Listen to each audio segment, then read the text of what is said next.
Encara avui despertava expectació a l'avinguda Comte de Sallent de Palma. Hi ha persones que encara s'aturen aquí per fer la seva fotografia.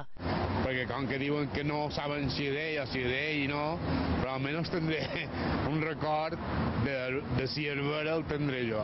IB3 Notícies, però, ja pot afirmar que l'artista que ha fet l'obra no és Banksy, és un jove artista mallorquí que es fa dir ORB a internet.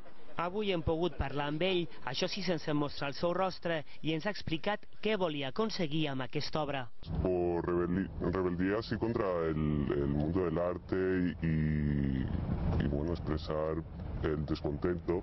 Si nadie dice nada, todo sigue igual y simplemente pues poner un poco de mi granito de arena. Para mí esta pieza de Duchamp se le da mucha importancia, se le llama la gran pieza de arte o la fundadora de este tipo de arte y como que estoy en desacuerdo o la desprecio es para que todo el mundo lo vea y forme parte de mi idea o que vea otro punto de vista.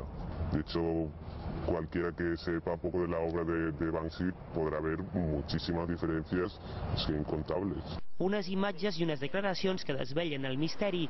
Banksy no ha deixat la seva empremta a Mallorca. Això sí, aquí té una competència i de la bona seguirem les seves passes.